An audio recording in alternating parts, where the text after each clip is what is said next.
Okay, so welcome to part 3 of our 7 species series, and that brings us up to Geffen, which if you see on the sheet, the first thing that we can notice is it's translated as vines. Now it's interesting because we know of Geffen as, a company, specifically, when you talk about things being made of grapes, we would say the word Geffen, but actually that's not the Hebrew word for grape. Geffen actually means vines, the tree that the grapes grow on. Miriam, do you know what the Hebrew for grapes are? Anovim. Anovim, exactly. So anovim are actually grapes. But over here, when we talk about the 7 species, we talk about Geffen, which are the vines, which is interesting, and I'm not sure why. So that's I'm starting with a question that I don't have an answer for you for, but it's something to think about. But do we know when the first time that grapes are spoken about in our Torah, or one of the first times? Where in the story were grapes mentioned? The You know who planted grapes? The spice, it comes to mind is the spice carried back the grapes, but we go way back earlier than that. You must do. It actually comes from Noah. But after the flood, Noah planted grape vines. That was the first thing that he did. So once he came out of the ark, the first thing that Noah does, we are told in Bereshit chapter 9 verse 20, is Noah, the tiller of the soil, was the first to plant a vineyard. He drank so of do the they wine. use Geffen? They use Geffen there? I assume so. Yes, because it's vineyard. I assume so. I should have I don't. Miriam, you're going to look it up for us, but I assume it is Geffen, because it doesn't say grape, it says vine. He drank of the wine and became drunk, and he uncovered himself within his tent. And that's that quite challenging story about Noah and his sons, and when he ends up cursing his sons because of the way that they behave. It's neither word. What does it say? Vayochel Noach ish ha'adama vayita karem. Karem, which is another word for vineyard, which is the word for the vineyard. So it's not a vine, which is Geffen, but it's Karem, which is vineyard. Okay, but we can see that the first time we encounter grapes, it's actually for quite a negative situation, which is taking wine and becoming drunk, right? That was after the world had been destroyed. We've just gone through the flood. Noah's survived, but the challenge of that situation, the first thing he does is he plants a vineyard and becomes drunk. And what's interesting is that different commentaries say different things about this idea. Was Noah right to plant a vineyard as the first thing that he came out of the ark? Should he instead of planted wheat so that he could make bread? There's different ways of looking at it. Maybe it was okay that he planted a vineyard, but the problem was that he became drunk, right? We know that wine is actually something that's very elevated in Judaism, right? There's not one Jewish kind of occasion where we don't make Kiddush on wine. So the wine in and of itself is not a negative thing. It's more the fact of how Noah interacted with the wine, that he used it to become drunk. And again, it's interesting because whenever you're learning anything in Torah, you can always find a modern day connection to it. And I wonder if both of you have seen, there's been lots being said about the amount of alcohol or wine being drunk at the moment. People are saying that their recycling bins are full of empty bottles. And there is different ways of coping with adversity and coping with challenge. And drinking to kind of wash away your woes is not a new phenomenon. Obviously, one of the first major human traumas that occurred was the flood, and you're talking about Noah witnessing the entire humanity being destroyed, the entire world being destroyed, and the fact that he got drunk, I think we can all relate to and connect to. But he is, like we said, it isn't, he is criticized for that. And even the fact that he was called Ish Hadama, the tiller of the soil, is a criticism of him. So that's just an interesting kind of place to start in terms of how we're going to think about grapes. Are they something positive? Are they something negative? And I think, you know, like with everything, our conclusion is going to be, it depends how you use them, right? If you use them for something positive, it can be the most positive thing. That's, you know, when we make Kiddush, that's the holiest thing that we can come across. If you use them for a negative, it can become the most negative that you can connect to, and we'll talk a little bit more about that in a few minutes. Going back to this idea of Geffen versus Anavim, what does the word Anavim, what's another word that's similar to it that you know of in Hebrew?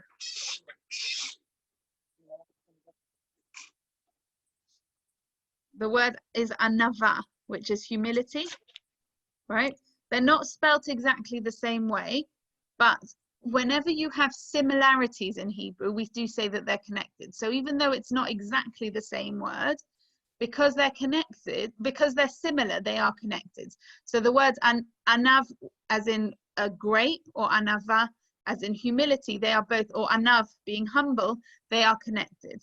And what we can try to think about together is, what's the connection between humility and grape? So I saw some really lovely ideas. One of them is, when you look at one grape on its own, it doesn't have very much value. It's only when you have that grape amongst a cluster or a bunch that it's something that you would acquire or you would want. No one buys one grape, right? And again, it's so interesting, you know, the notes that I've been looking at, I didn't prepare them just for today. I had them from a while ago, and it's talking about the importance of a person being part of society. It's so interesting how what was relevant in a way, you know, a year ago maybe, right now is so significant when we talk about the idea of every person being a part of society. The idea that one person on their own, if they're cut off from everyone, is a real challenge. And I think, you know, we can all see that how challenging that is right now. You know, Miriam, even what you were talking about, that you've been researching your family project, you know, the significance of who you are and where you come from, it's very significant. It's not just about you on your own, it's about your family. And I think for each of us, that understanding, of course, where we come from, all the people surrounding us, our community as well, I think all these things are so significant to us and so important for us to think about, that the value of who we are as a person is about the people around us. And I think some of the initiatives that we've been seeing, whether in the news or on social media, unbelievable things that are happening. You know, one, Laura Bloomberg was organizing biscuits to send to hospitals and to different care homes and things like that. Now, if one person would have replied to that, it would have been lovely, but not very significant. But the fact that so many people responded, it's just unbelievable to see the collective of all of us coming together, even at this time when we're isolated, even at this time when we're on our own, that when we come together from our place of being alone, our impact is so huge, much more even in a way than when we were literally close together, not just virtually close together. So that's been really interesting to see. And, you know, again, some of the feedback I got, I think yesterday someone was telling me, a family who's never really connected with the community because of all the virtual things going on and because of lockdown, they are actually really connecting right now. And that has been just amazing to see. Again, we spoke to somebody else who's been collecting all the leftover bagels and rolls from the bakeries and making sandwiches for, you know, loads of different hospitals. It's just unbelievable what's going on. But again, if it's just one person on their own, there is a limit what impact we can each have individually. So I think that is part of what humility is appreciating that I don't have inherent greatness just being on my own, but my greatness is part of being part of society and part of seeing how I can give to society in a productive way. So I think that has a lot of strength to it. The other way that grapes can be connected to humility is, again, the most significant way that we can get value from grapes is actually by crushing the grapes and making wine, right? As expensive as a bunch of grapes might be, what is it, £2 something from Tesco's, right? If you take it and you crush it and you make wine, the value goes up by so much more, right? The value, and the longer you keep it and it's crushed really well. So again, the idea that sometimes the challenges that we go through in life, that's actually what brings out our greatness. And again, understanding a humble person, sometimes, people can have false humility, that they can appear to be humble, but they're not really. But then when you see them go through challenge and you see a person who's truly humble, that's when you can really see their value. And Moshe was actually called Moshe Anav Mikol Adam. Moshe was the most humble of all people. So humility is clearly something that is very praiseworthy and actually makes for the most amazing leader that our people have ever had, and the most amazing Navi that our people have ever had. And part of the way we can understand this is anava, humility, is making space. If you imagine a bucket and the bucket is full, then if you want to pour into that bucket, you won't make a lot of impact because the bucket's already full. If, on the other hand, the bucket is empty and you've got a lot of space, then when that's poured into it, there's a lot of room for it to be contained. So this is what happens with Moshe, is that he was so humble that his ego didn't fill up his bucket. There was hardly any of him. He didn't have ego. That gave the most space for God's presence to come, for him to be able to prophesy, for him to be able to lead. It wasn't coming from a place of, what do I get out of this? How's this important to me? I want my ego's important. I want my voice to be heard. So that's the connection between great, which are anavim, and humility, which is anava. Any thoughts or comments on that, or shall we continue? Miriam, we good? Yeah. Okay. So let's go back now to this idea of using grapes for something, or wine specifically, for something good or for something negative.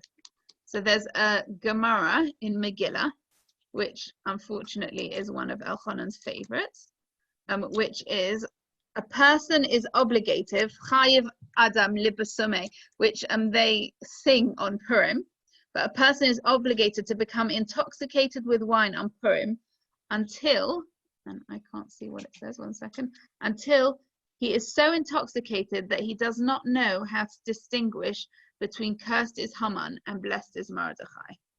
So there are some people who take this chiyuv, this obligation, very, very seriously. You both were with us on Purim, so I'm not saying any names, but we can guess who I might be talking about.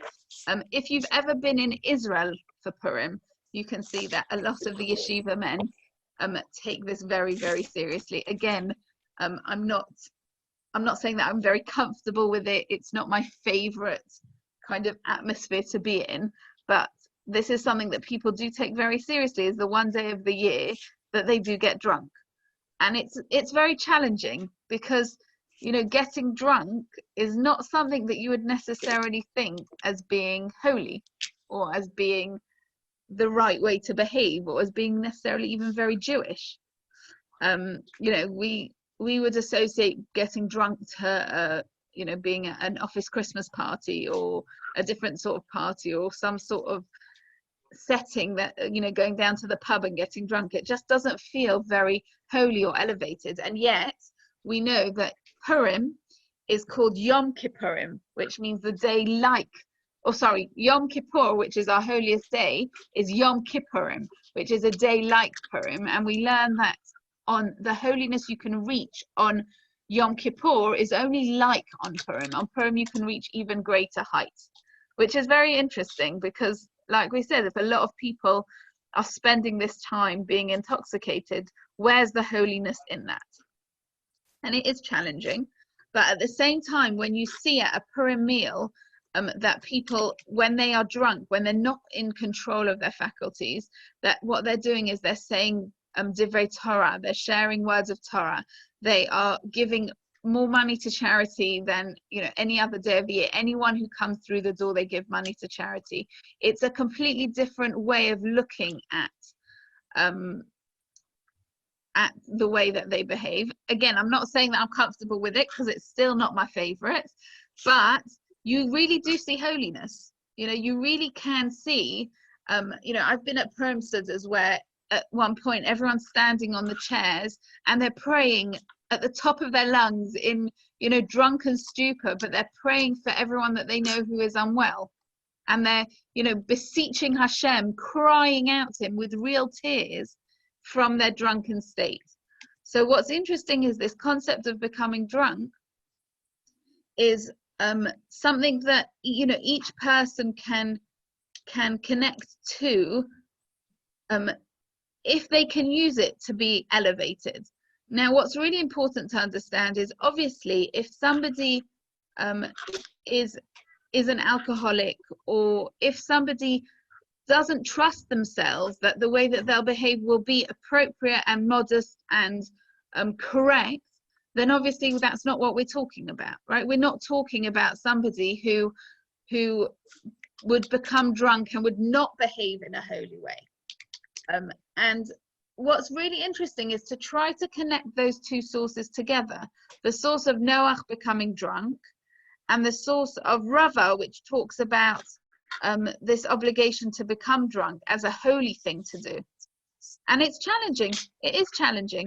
The idea, like we said, the idea of drinking wine is so central to everything we do, right? Whether it's at a Brit Milah, whether it's at a Shabbat meal, whether it's at a wedding, whether it's at Sheva Brachot, whether it's at a Yom Tov meal.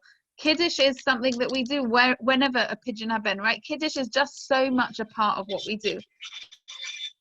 And what's interesting, actually, and wasn't planned when we were looking at this series, is this week's parasha is Achrei Mot and Kedoshim, as Amanda will be sharing with us later this week. But Kedoshim is exactly talking about Kiddush. It's talking about holiness. And the Pasuk tells us in this week's parasha in Kedoshim, Kedoshim tihiyu ki kadosh ani Hashem Elokeichem. Hashem tells us to be holy, but then he says to us, why should you be holy? Because I, Hashem, your God, am holy. And actually, if we think back to Seder night, the way we start the Seder is with Kiddush as well, isn't it? That's the beginning of the order. It's always the beginning. But, on Seder night, it's one of the 15 steps, is Kiddush. Kiddush is central, making something holy. And unlike some religions where holiness means separating completely from the physical, going onto a mountaintop and meditating, right? That's not or being celibate. That's what some religions hold as the highest level of holiness. That's not what Judaism says. Judaism says be holy by doing what? Being like God. But what does holiness mean? Holiness doesn't mean saying Kiddush over a chumash or over a siddur. It means taking a glass of wine which is something that has the potential to be very, very holy. It also has the potential to be very, very unholy, as we saw. But taking that and elevating it, taking something very, very physical and elevating it. It's the same with marriage. It's the same idea. We talk about one of the stages of marriage is called kiddushin, which again uses that word of kadosh. And it's called kiddushin is taking something that's holy and elevating it, right? Taking, something that's physical and elevating it, making it something that's holy. What's interesting actually is that the word kadosh, so we said kadosh is kiddush, kadosh, kedusha, right? We've got also kedushin, which is marriage. The same word, we can use the word kadesha, which actually means a prostitute. And that means you're taking the same idea of using the physical, but in this way, it's using it in the wrong way. It's using it as something negative.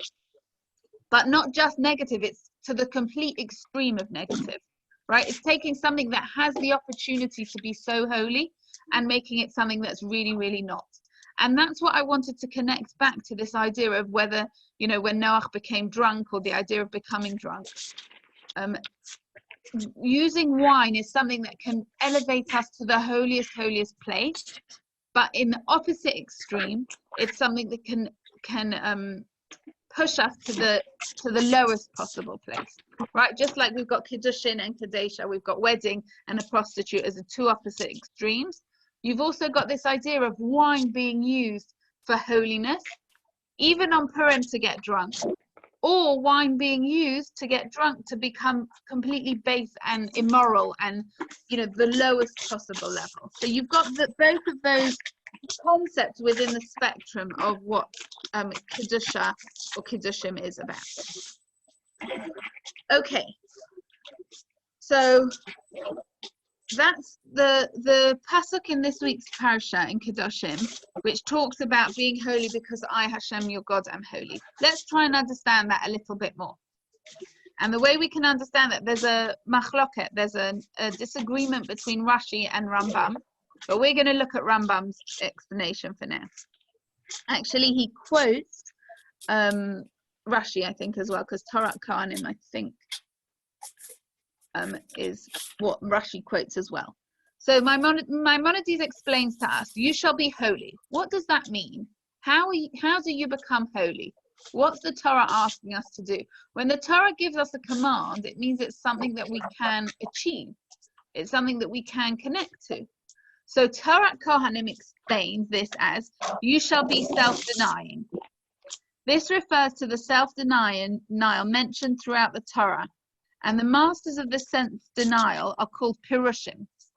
So what Maimonides is telling us is, by denying things, that's how you achieve holiness.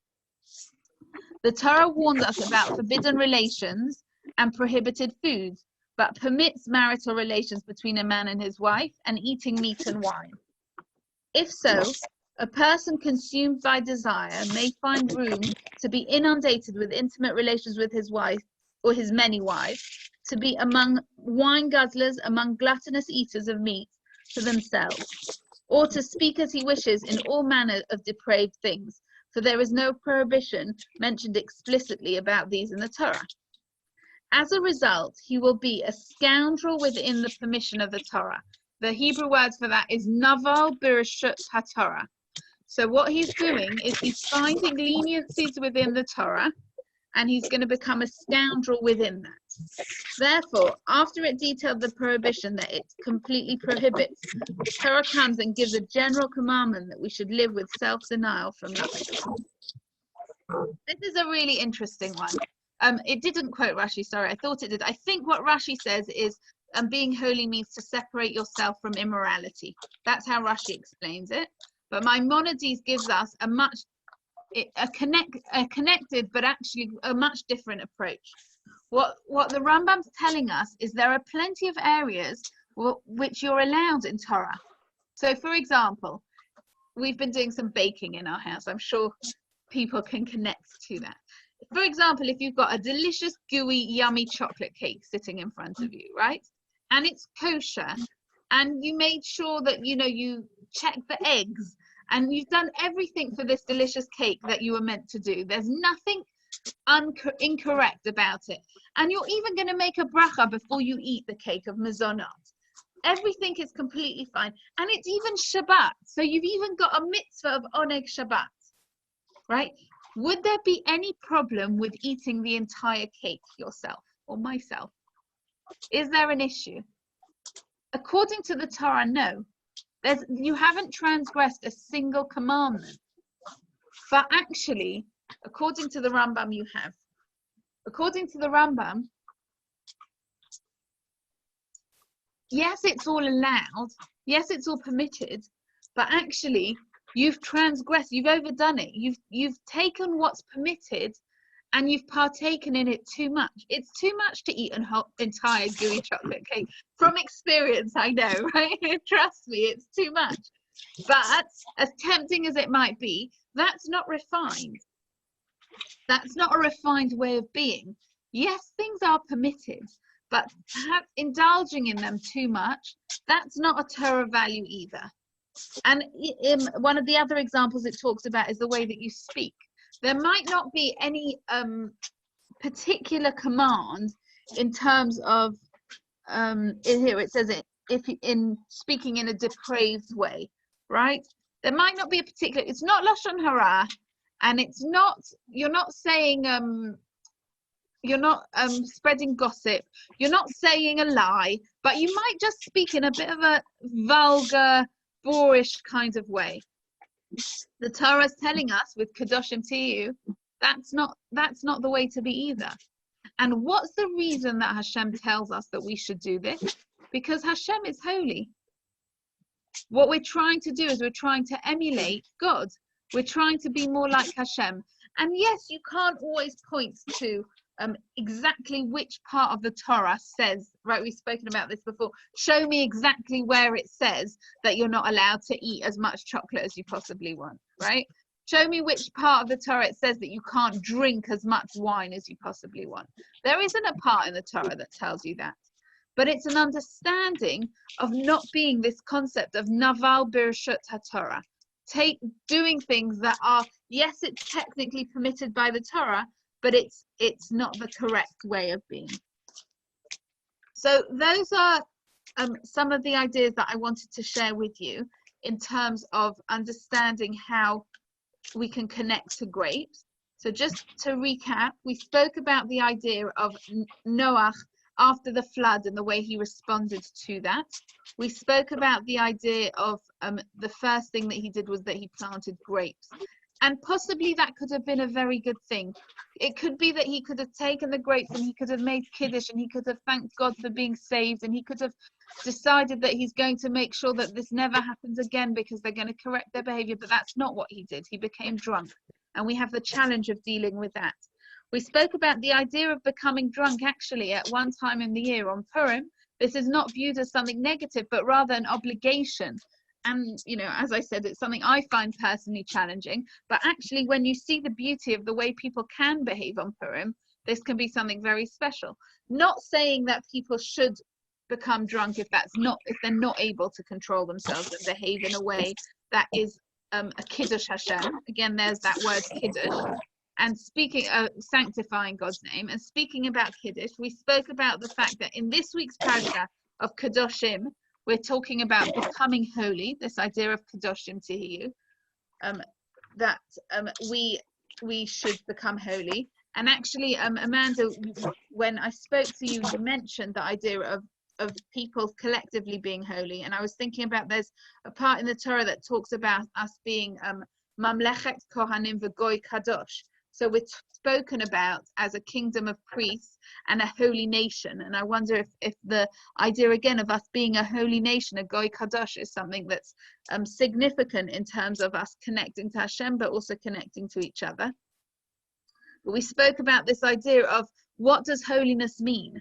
Holiness doesn't mean completely separating from the physical, but it does mean taking the physical and making it into something holy. That's why we say Kiddush on wine, not just on a chumash.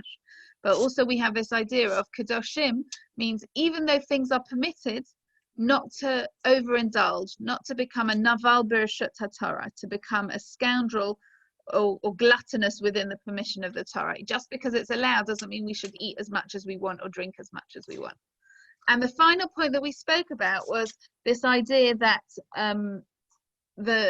the verse over here in, I don't have the Hebrew, but the verse when it talks about the 7 species talks about geffen, which are vines, but the actual Hebrew word for grapes are anavim, which connects to humility. And anavim is anava. The idea of each grape on its own doesn't have a lot of significance. Just like each person on their own, a humble person appreciates this. Me on my own, not connecting to other people, can't have a lot of impact. But if I do my bit with lots of other people, we can have a massive impact, which is something we've really been seeing now. And the other thing is that sometimes when we go through our challenges, and I think now is definitely a challenging time for all of us in different ways, it's when we're crushed that sometimes you see the value even more. So hopefully, please God, the challenging times we're going through should really see us as coming through it with in a better way, in a strong way, but it bringing out the goodness in us, just like when a grape is crushed. It's this idea of accepting that we're not in control, but Hashem is in control, which again we've been talking about at every talk that we've been speaking about things, and every time I have conversations with people, it's something that we're all very aware of. We don't know when this will end, we don't know how it will stop, we don't know, but this idea of understanding that we're not in control, having the humility to realize Hashem's putting us through this challenging time that is crushing us, but please God that it should make the sweetest of wines. So what I'm going to do now is I am going to stop the recording and I'm going to